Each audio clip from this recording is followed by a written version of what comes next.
আজি এইটো ভিডিঅ'ত আলোচনা কৰিম এছএছএলচিৰ ফাইনেল এক্সামিনেশ্যনৰ যেটো ৰিজাল্ট আছিল তো সেই ৰিজাল্টটো তোমালোকে কেনেদৰে চাবা তোমালোকৰ নিজৰ মোবাইলৰ যোগেদি নিজৰ যেটো গ্ৰেড কাৰ্ড বা মাৰ্কশিট আছে তো মাৰ্কশিটটো তোমালোকে কেনেদৰে ডাউনলোড কৰিবা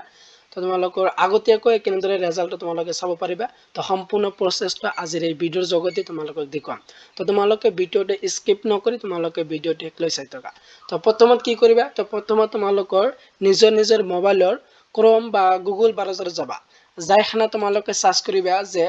fastresult.in তো এটো আছিল তোমালোকৰ ওয়েবসাইট তো ৰিজাল্টছৰ ওয়েবসাইট এটো আছিল তো তোমালোকে fastresult.in এটো সাৰ্চ কৰিবা তো মই এটো সাৰ্চ কৰি আছো তো এটো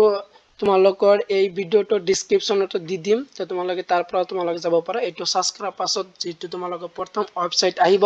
fastresult.in www.fastresult.in এটো আছিল তোমালোকৰ ওয়েবসাইট তো এই ওয়েবসাইটটো অহাৰ পাছত যেটো তোমালোকৰ www.fastresult.in আছে তো এই ওয়েবসাইটটো ক্লিক কৰিবা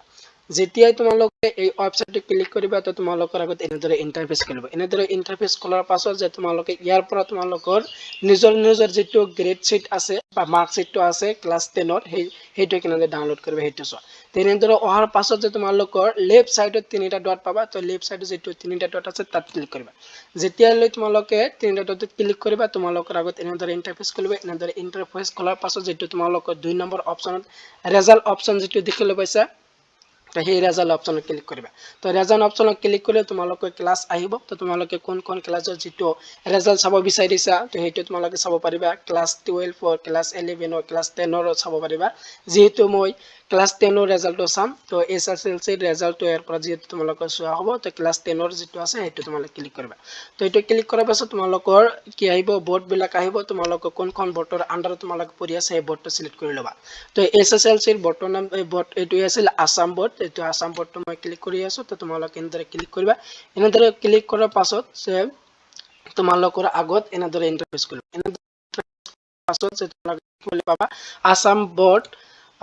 সেকেন্ডারি অফ এডুকেশন তো এটি আছে আসাম বোর্ড সেবা ক্লাস 10 রেজাল্ট তো সেবা ক্লাস 10 রেজাল্ট আর তার তলতে তোমালোকে দি আছে যে চেক রেজাল্ট নাও তো তোমালোকৰ যেটো ৰেজাল্ট আছিল তো ইয়াৰ পৰা তোমালোকে যেটো চাব পাৰিবা তোমালোকৰ যেটো গ্ৰেড কাৰ্ড বা মাৰ্কস যেটো আছে ইয়াৰ পৰা ডাউনলোড কৰিবা চেক রেজাল্ট নাও যেটো আছে to check result click on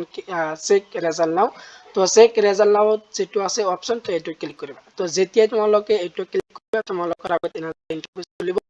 Assam board তো এটা আহিলে তো তোৰ পাছতে তোমালোকে দেখিবলৈ পাবা Assam state school education board division 1 Bamni মাধ্যম গুৱাহাটী